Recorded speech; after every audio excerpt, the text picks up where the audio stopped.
Teşekkür ederiz. Şeref verdiniz. Çok sağ olun.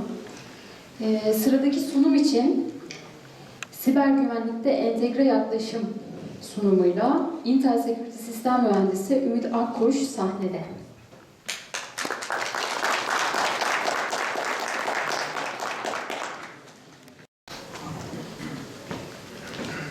Özür dilerim, sizi biraz bekletmiş oldum. Günaydın, hepiniz hoş geldiniz. Ümit Akkuş, ben Intel Security Sistem Mühendisi olarak çalışıyorum. Bugün size aslında tek tek ürünlerden bahsetmeyeceğim. Sunum sırasında bazı ürünlerin ismi geçecek. Belki biliyorsunuz Intel Security, eski adıyla McAfee, ürün portföyünde epey çok sayıda ürün bulunduran bir firma. Dediğim gibi sunum sırasında ürün isimleri geçiyor olacak ama aslında ürünleri detaylandırmayacağım. Bu ürünlerle ne yaptığımızı, nasıl bir teknoloji aslında yarattığımızı anlatıyor olacağım.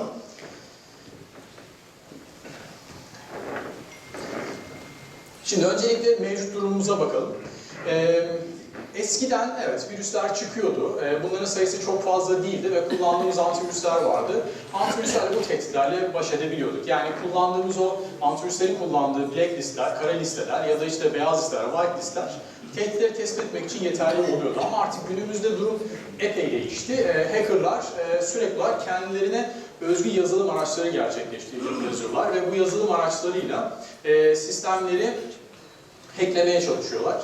Ya kusura bakmayın, örneğin İngilizce kelimeler kullanacağım. Mümkün olacağız kullanmaya çalışacağım ama yani bazen yine de kullanabilirim. Onun için kusura bakmayın İngilizce kelimelerden dolayı. Çünkü bazen birebir Türkçe çevirmek de çok zor olabiliyor. Her neyse yani yeni yazılım tool'ları geliştiriliyor, araçları geliştiriliyor. Ve bu yazılım araçları da bazen o kurumlara özel oluyor. Yani herhangi bir ürünün database'inde bunu buluyor olmak mümkün olmuyor. Şimdi böyle bir durumda artık bu tehditlerle baş etmek için standart yöntemlerin dışına çıkmak durumunda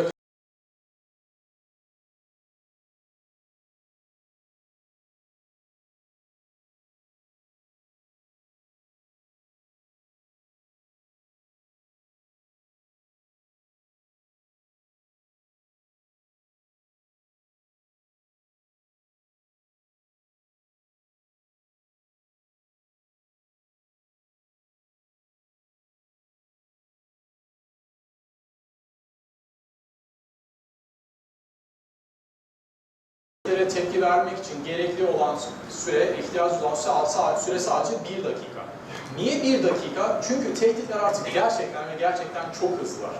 O yüzden biz de çok hızlı olmak zorundayız. İşte bu entegre yapının amaçlarından bir tanesi de bu çok hızlı olan tehditlere çok hızlı cevaplar verebiliyor olmak ve otomatik cevaplar verebiliyor olmak. Yani sizin işte bir takım çalışmalar yaptıktan sonra değil, kullanmakta olduğunuz güvenlik ürünlerinin entegrasyonu sayesinde çok hızlı bir şekilde aslında aksiyon almasından bahsedeceğiz. Şimdi, peki entegrasyondan bahsediyorsak bunu ne yapacağız? Şimdi iki farklı yaklaşım var aslında bizim dünyamızda. Bir, silolaştırılmış dediğimiz bir yaklaşım. Burada kastedilen şudur. Siz muhtemelen piyasanın en iyi ürünlerini almışsınızdır kullanmak için. İşte uç noktalarınızda, bilgisayarınızda kullanmak için en iyi antivirüsü almışsınızdır. Gateway'de kullanmak için en iyi firewall'da, en iyi IP'si vesaireyi almışsınızdır. Ama işte bunlar birbirinden bağımsız çalışıyorsa buna silolaştırılmış yaklaşım deniyor. Bir de entegre yaklaşım var ki bizim sözünü ettiğimiz şey de bu entegre yaklaşım oluyor olacak. Şimdi silolaştırılmış yaklaşımla eğer ürünler aldıysak, yani normal şartlarda birbirleriyle entegre olmayan ürünler aldıysak, bunları entegre etmek için ne yapmamız gerekiyor? API denilen araçları kullanıyor olmamız gerekiyor. Ama şimdi kullandığınız sistem sayısı çoksa bu yazacağınız API'nin de çok fazla olması anlamına gelir. İşte buradaki örnekte gördüğünüz gibi eğer 10 tane farklı güvenlik ürününüz varsa, antivirüsünüz var, firewall'unuz var, IP'siniz var vesaire ve bunları bir arada çalıştırmak isterseniz eğer 90 tane API yazmanız gerekir. Demek oluyor ki yani çok daha büyük kurumlarda bu kullanılan güvenlik ürünlerinin sayısı çok daha fazla artıyor ve bu API'lerin sayısı da artacak demektir ki bunları yönetiyor olmak gerçek anlamda kolay değil. Peki buna alternatif olarak ne yapılabilir? Standartlaştırılmış ve herkese açık olan bir sistem üzerinden bu ürünlerin konuşturulması sağlanabilir. Konuşturmayla kastımız ne? Güvenlik ürünlerinin birbirleriyle tehdidi tespit edecek bilgiyi paylaşıyor olmasıdır. Ve onun sonrasında da gerekli aksiyonun alınmasıdır otomatik olarak, hızlı bir şekilde. McAfee'nin Data Exchange Layer dediği, işte bizim kısaca DXL dediğimiz yapı aslında bunun için oluşturulmuş bir teknoloji. Bir ara katman gibi düşünün. bütün güvenlik ürünleri bu ara katman üzerinden konuşabiliyor.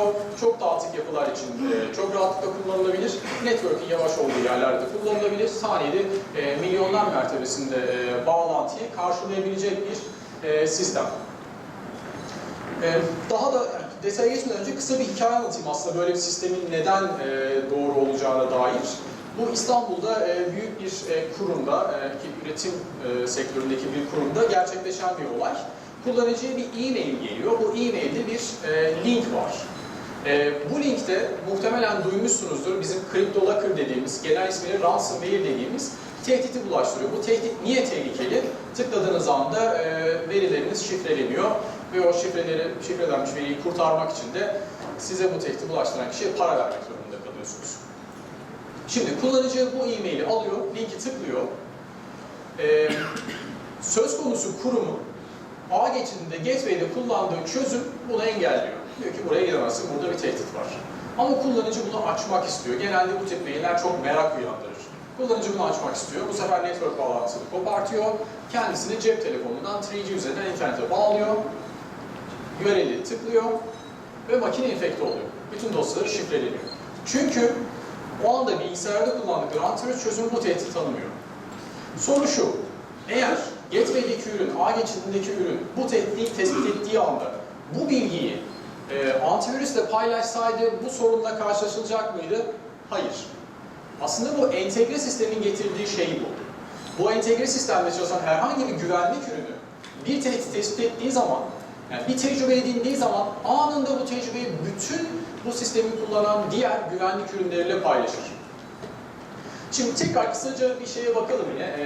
Bu API temelli entegrasyon ve entegre yaklaşım birbirine farkına. Evet, API temelli entegrasyon ürünlere özeldir. Yani iki ürününüz vardır, sadece bu iki ürün için kullanılabilir. Ve kullanım senaryosuna özeldir. Sizin ihtiyaçlarınıza özel yazılmıştır. Herhangi bir versiyon değişikliği olacak olursa bu ürünlerde bu API'leri yeniden gözden geçirmeniz gerekir. Bir önceki slaytta olduğu gibi eğer çok fazla ürününüz varsa gözden geçirmeniz gereken çok fazla API var demektir ki gerçek anlamda çok yönetilmesi mümkün değil, çok zor bir iştir. Ama entegre bir sistemden bahsediyorsak, açık bir sistemden bahsediyorsak birçok ürün bununla konuşabilir. McAfee ürünleri konuşabiliyor, bizim SAA partner dediğimiz partneri hala hazırda konuşabiliyor. API ve sürümden bağımsız olarak da bu mesajlaşma altyapısı üzerinden konuşabilirler. Mevcut az önce söylediğim gibi McAfee ürünleri bunu, Intel Security ürünleri bu altyapıyı kullanabiliyor. Bizim Security Innovation Alliance dediğimiz bizimle partnerlik ilişkisi olan diğer güvenlik ürünleri bunu kullanabiliyor, güvenlik ve üreticileri bunu kullanabiliyor. Ama yine bu yıl içinde yayınlanacak olan bir yazılım geliştirme tool'u olacak. Bu yazılım geliştirme tool'uyla Intel ürünü olmayan, Intel Security ürünü olmayan ya da işte bizim SAA partner olan herhangi bir firmada isterse bu sisteme dahil olabilecek. Söylediğim gibi eğer sıvılaştırılmış bir çözüm kullanıyorsanız, eğer tehdidi herhangi bir katmanda gördüyseniz engellersiniz, göremezseniz zaten engelleyemezsiniz ya da herhangi bir katmanda görüldükten sonra diğer katmana bilgisi verilmezse eğer bu tehdit size etkileyecek demektir. Ama işte entegre bir altyapıdan bahsediyorsak, tehdit tespit edildiği anda bununla ilgili bilgi bütün güvenlik sistemleriyle paylaşılır ve artık siz onu engelleyeceksiniz demektir. Peki bu entegre altyapıda neler var? Kısaca bazı ürünlerden bahsedelim. Ağ geçidinde kullandığınız IPS bu sisteme dahil. İçerik filtreleme yapabileceğiniz Web Gateway buna dahil. Endpointlerinize, serverlarınızda kullandığınız application whitelisting çözümleri, uygulama beyaz listeleme çözümleri, antivirüs çözümleri, veri çalınmayı engelleyecek çözümler, sanallaştırılmış platformlarda kullandığınız güvenlik ürünleri vesaire bunların hepsi bu sistemde çalışabiliyor. Şurada Advanced Threat Defense denilen bir ürün var. Ondan biraz sonra çok kısaca bahsediyor olacağım. Kısaca sadece şunu söyleyeyim, tamamıyla yeni bir tehdit varsa bunu tespit etmek için kullanılır. Yani herhangi bir database'den, veri tabanından bulamadığınız tehdidi korumak için kullanabilirsiniz. Şimdi, öncelikle bu sistem uç noktalarımızda yani dizüstü bilgisayarlarımızda ya da işte masaüstü bilgisayarlarımızda ya da sunucularımızda nasıl çalışıyor ondan bahsedelim. Konuşmanın başında da şunu söylemiştim. Mevcut kullandığımız antivirüs çözümlerinin ellerinde listeler var. Kara listeler ve beyaz listeler. Yani iyiyi biliyor, kötüyü biliyor. Ama geçen yılın rakamlarına bakacak olursanız her saniye 6 ya da 7 tane yeni yazılım çıkıyor. Kötü amaçlı yazılım çıkıyor ve bunların bir kısmı da En azından yarısı, hatta daha büyük bir kısmı olduğu söyleniyor. Tamamıyla hedefe dönük ya da bizim o gelişmiş dediğimiz tehditler. Şimdi hal böyle olunca işte bu siyah ve beyaz listenin arasında kalan bizim o gri olarak adlandırdığımız alandaki tehditler çok fazla. Bizim zaten temel amacımız aslında bu gri alanda kalan tehditleri engelliyor olmak. Peki bunu nasıl yapabiliriz? Bunun birkaç yöntemi var. Biz bu arada gri alanlardaki tehditlere de bilinmeyen ya da unknown tehditler diyoruz. Şimdi bir dosyanın bilinmeyen olduğunu ya da bir zararın bilinmeyen olduğunu tespit etmek için kullandığımız birkaç yöntem var. Öncelikle şuna bakıyoruz. Bunu kim yayınladı? Atıyorum Microsoft yayınladı, belki Adobe yayınladı gibi. Ya da işte söz konusu bu uygulama, bilgisayarda çalıştırılan şey, şüpheli bir takım davranışlar sergiliyor. İşte bilgisayarda roaming klasörü altında çalışmaya çalışıyor. Normalde hiçbir uygulama bunu yapmaz gibi. Ya da herhangi bir tehdit istihbaratında var mı? Bizim işte bulutta yer alan tehdit istihbaratımızda var mı? Ya da işte bizim için üçüncü parti sayılacak diğer tehdit istihbaratlarında bununla ilgili bilgi var mı? Ya da sizin network'ünüzde daha önceden bu görüldü mü? İşte IPS bunu görmüş müydü? İçerik filtreleme sistemi bunu görmüş müydü? Herhangi bir endpoint'te bu daha önceden görülmüş müydü gibi bilgilere bakıyoruz. Onun dışında baktığımız şöyle şeyler de var. Bu dosya yeni mi? Ya bu dosya ne zaman compile edildi? Ne zaman oluşturuldu? Ve bu dosya ne kadar görüldü network'ünüzde? Ve şüpheli hareketleri var mı? İşte eğer bir dosya yeni ise, sadece bir kez görüldüyse, şüpheli hareketleri varsa, bu dosyanın büyük bir ihtimalle zararlı olduğundan bahsedebiliriz ve bununla ilgili bir karar veriyor olmamız gerekiyor. İşte endpoint üzerinde çalışan çözüm de aslında bunu yapmaya çalışıyor. Şimdi şurada birkaç örnekle bu sistemin nasıl çalıştığına tekrar bakalım. Microsoft Visio kullanıyorsunuz, Outlook kullanıyorsunuz, Word ya da Excel kullanıyorsunuz. Bunu yayınlayan firma bellidir ve güvenilir bir sertifika ile imzalanmıştır. Ve bizim database'imizde, veri tabanımızda da güvenli olarak biliniyordur. O zaman bunun güven seviyesi çok yüksektir ve çalıştırılabilir. Peki, kurumunuzun geliştirdiği bir uygulamadan bahsedelim. Bununla ilgili tabii ki bir imza olmayacak. Tanımlayıcı bir imza olacak. Bunun iyi ya da kötü olduğunu gösteren normal olarak. Ve muhtemelen üzerinde bir sertifika da bulamayacaksınız. Küresel tehdit istihbaratlarında bununla ilgili veri olmayacak. Ama kurum içinde çok yaygın ve herhangi bir zararlı davranışı yok. Bu evet muhtemelen sizin geliştirdiğiniz bir uygulama işaret eder ve bu engellenmeyecektir, izin verilecek demektir. Ama başka bir örnek düşünelim. İmza yok, herhangi bir tehdit istihbaratında yok ve şüpheli davranışları var. Evet, bunun güven seviyesi düşük ve buna izin verilmeyecek demektir. Bu sistem nasıl çalışır? Kısaca bir anlatmaya çalışayım. Demiştik ki bu bir standartize edilmiş açık bir altyapı. Bu altyapı üzerine birçok güvenlik ürünü çalışıyor. Temelde şöyle olur. Şüpheli bir dosya herhangi bir güvenlik ürününe geldiğinde IPS olabilir, Web Gateway çözümü olabilir, endpoint'te kullandığınız Application Whitelisting olabilir, antivirüs çözümü olabilir vesaire. Şüpheli bir dosya geldiğinde buna öncelikle network'ünüzde duran ve ismi Tile Server denilen server'a sorar. Şimdi Tile Server'ın üzerinde ne var? Daha önceden sizin güvenlik ürünlerinden gelen isteklerle ilgili bilgi var. Yani tamamıyla sizin network'ünüzde oluşan, sizin için özelleştirilmiş olan bir database'e sahip aslında. Buraya bakar. Daha önceden karşılaştığımız bir tehdit midir? Orada yoksa McAfee'nin Global Threat Intelligence denilen bulutta bulunan tehdit istihbaratına gider. Buraya niye gidiyor? İşte sebebi şu. Bu tehdit istihbaratı günde 400 milyardan fazla sorgu alıyor. 200 milyondan fazla IP'den besleniyor. Bu da şu anlama geliyor. Anlık olarak güncelleniyor ve yeni çıkmış olan bir tehdidi orada bulma ihtimaliniz yüksek olduğu anlamına geliyor. Diğer bir yöntem olarak STIX diye adlandırılan bunlar bir takım kurumlar, yapılar tehditleri tespit etmek için size veri sunuyorlar. Buradan tehdit tespit etmek için veri almış olursunuz ya da muhtemelen büyük bir çoğunluğunuz VirusTotal denilen kurumu duymuşsunuz. VirusTotal 50 küsur 55 ya da 57 olması lazım. Farklı antivirüs üreticisinin hangi dosyayı virüs olarak tanıp tanımadığını gösteriyor. Buralardan bilgi alabilir. Bu bana ne sağlıyor? Sadece McAfee'nin, Intel Security'nin değil farklı üreticilerin de sunduğu tehdit istihbaratlarından faydalanarak bir tehdit tespit etme imkanı sunuyor. Bu büyük oranda yeni olan bir tehdit tespit etmeniz anlamına geliyor. Şimdi bu bir avantaj ama diğer avantajı şu, bir tehdit tespit edildikten sonra bu tehditle ilgili bilgi anında yönettiğiniz bütün sistemlere gider. Bütün güvenlik ürünlerinin bütün uç noktalarınıza gider. Yani tehdit ilk olarak sizin kurumunuzda çalışan birisi tarafından görüldüyse, bu o anda dışarıda çalışan, belki otelde olan ya da işte bir kafede olan, havaalanında olan bir çalışanınız tarafından da görülmesi anlamına geliyor. O da eğer aynı tehditle karşılaşacaksa onunla korunması anlamına geliyor. Ya da bu tehdidi endpoint'te değil artık network katmanında görecekseniz yine engelleyeceksiniz anlamına geliyor. Peki bu entegre güvenlik sisteminde hangi ürünler var? Birkaç tanesinden bahsediyor olacağım, hepsinden değil. Şimdi TiServer dedi ki bilinmeyen dosyaları tespit etmeye çalışır ve bunun için de tehdit istihbaratı servislerini kullanıyordu. Peki bu tehdit tamamıyla kurumunuz için yazıldı. Çok yeni bir tehdit. Tehdit istihbarat sistemlerinde bunu bulabilecek misiniz? Muhtemelen bulamayacaksınız. Peki yapacağınız her şey bitti mi? Hayır, aslında bitmedi. Bir yönteminiz daha var. McAfee Advanced Threat Defense denilen bir ürün var. Bu ürünün yaptığı şey şu: söz konusu tehdidi bir tane sanal makine üzerinde çalıştırıyor, neler yaptığına bakıyor. Nerelerle bağlantı kurdu, hangi portlardan bağlantı kurdu, oradan yeni dosyalar indirdi mi, indirilen dosyalar ne yaptı, yeni dosyalar yarattı mı, hangi register kayıtlarını yarattı, hangi register kayıtlarına erişti vesaire vesaire vesaire. Size çok geniş raporlar sunuyor ve davranışlarına bakıyor ve bir tehditse bununla ilgili bilgiyi üretmiş oluyor. Peki bu ilgili bilgi üretildikten sonra ne oluyor?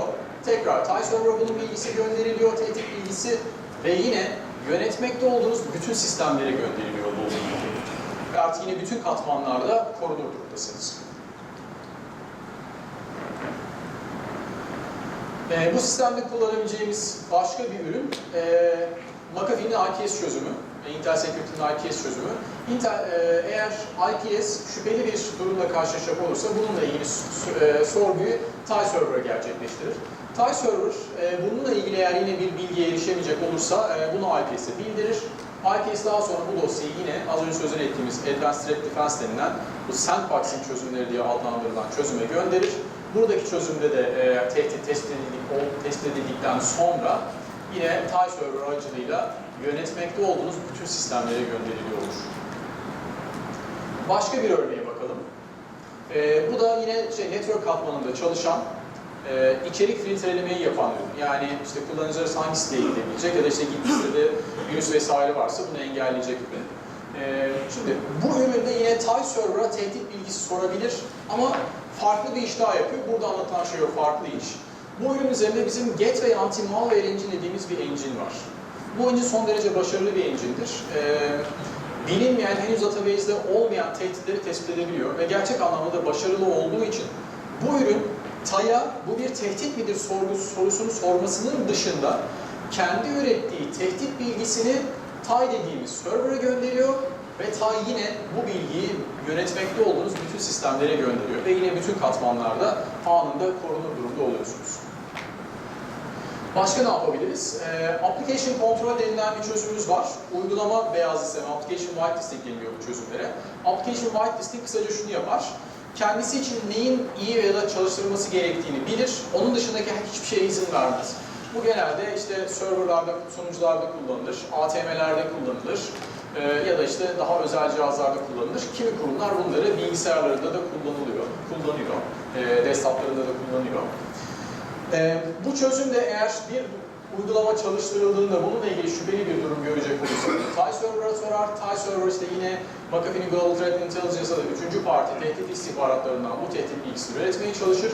Ürettiği zaman bununla ilgili bilgiyi Application Control'e gönderir ve Application Control burada gerekli engellemeyi sağlar. Benzer şekilde antivirüs tarafında çalışan bir dosyadan bahsedelim. Özür dilerim. Burada da şunu anlatıyoruz. Şimdiye kadar hep şunu yaptık. Bir tane ürün bir tehdit bilgisini üretti ve daha sonra bunu herkese paylaştı. Şimdi bu entegrasyonun bir aşaması. İkinci aşamasına bakalım entegrasyonda. İki ürünün birbirleri bilgiyi paylaşıp aksiyon alması burada anlatacağımız şey. Şimdi istemci tarafında, client tarafında kullandığımız çözüm bir tehdit tespit etti. Bu tehdit tespit edildiği zaman şu bilgi, yani bu bir tehdittir, şu dosya bir tehdittir bilgisi sizin bilgisayarlarınızda kullanılan ve veri çalınmasını engelleyen bu DLP dediğimiz çözüme gönderiliyor. DLP çözümünde yaptığı şey nedir? Sizin için değerli olan verinin işte printer'dır, web üzerindendir vesaire USB'den dışarı çıkmasını engeller. İşte DLP şunu söylüyor, bu bir tehdittir. Sen artık bu tehdit dosyasının benim için değerli olan verilere gitmesini engelliyor, ulaşmasını engelliyor ve DLP otomatik olarak sizin herhangi bir şey yapmanıza gerek yok. Yeni bir tehdit tespit edildiği anda bununla ilgili bloklamayı gerçekleştiriyor. Bu son örneğimiz, bu örnekte de sağda gördüğünüz ForceGuard denilen ürün Intel Security'nin bir ürünü değil. Bu tamamıyla farklı bir firma. ForceGuard bir NAC çözümü, yani işte network'ünüze hangi cihazların dahil olabileceğini belirlediği bir çözüm. Buradaki örnekte de yapılan şey şu, eğer bir tehdit tespit edilecek olursa Tayyip üzerinden, bu bilgi ForceGuard'a gönderiliyor ve ForceGuard artık o tehditin tespit edildiği sistemin network'e dahil olup olmayacağını karar veriyor. İşte isterse tamamen bloklayabilir, karantina bölgesine atabilir, karantina bölgesinde ilgili işlemler sağlandıktan sonra tekrar network'e alınabilir ya da network'e alınmasına da karar veriyor olabilir.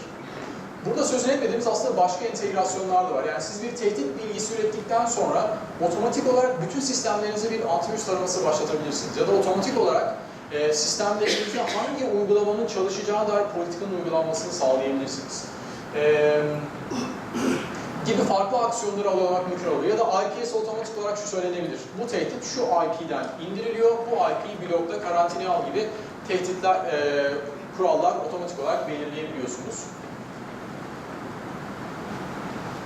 Şimdi biraz hani vakit dar olduğu için aslında çok hızlı bir şekilde entegrasyon anlatmaya çalıştım.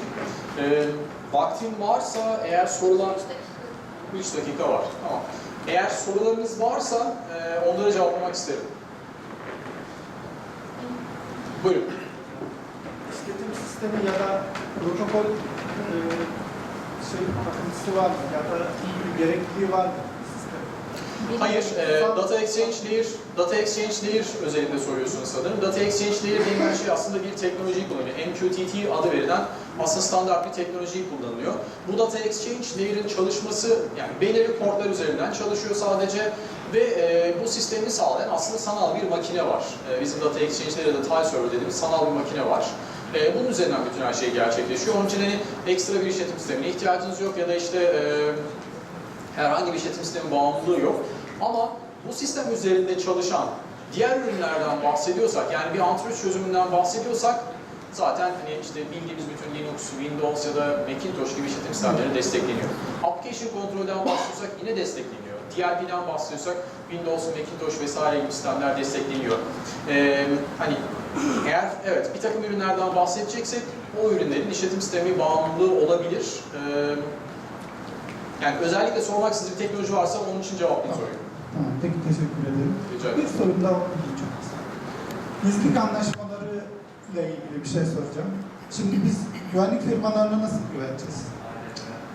Veri, biliyorsunuz çağımızda veri madenciliği her yerde mevcut.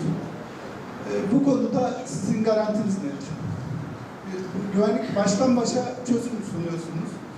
Yani tamam, güvenlik artık baştan başa olmalı. Küçük bir mobil cihazdan en sondaki firewall'a kadar veya işte network'ün en ufak birimine kadar olmalı.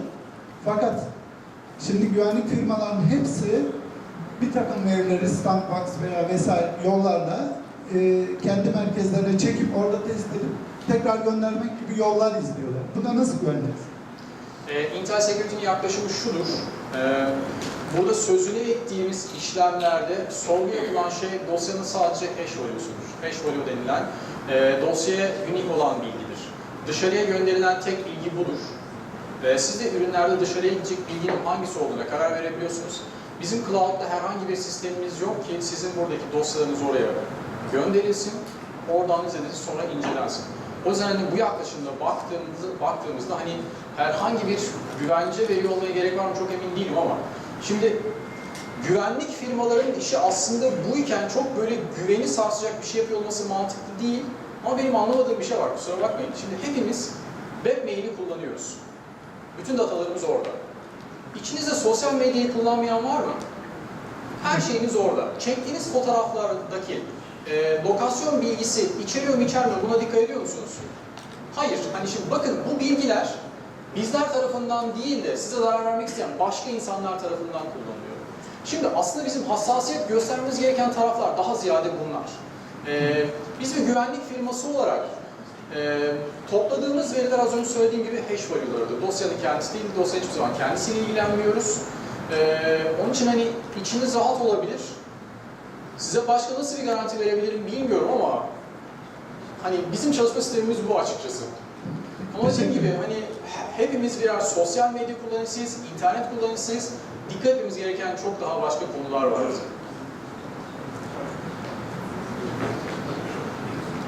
Başka soru var mı onu cevaplamak isterim. Herhalde bir ya da 2 dakikamız daha vardır.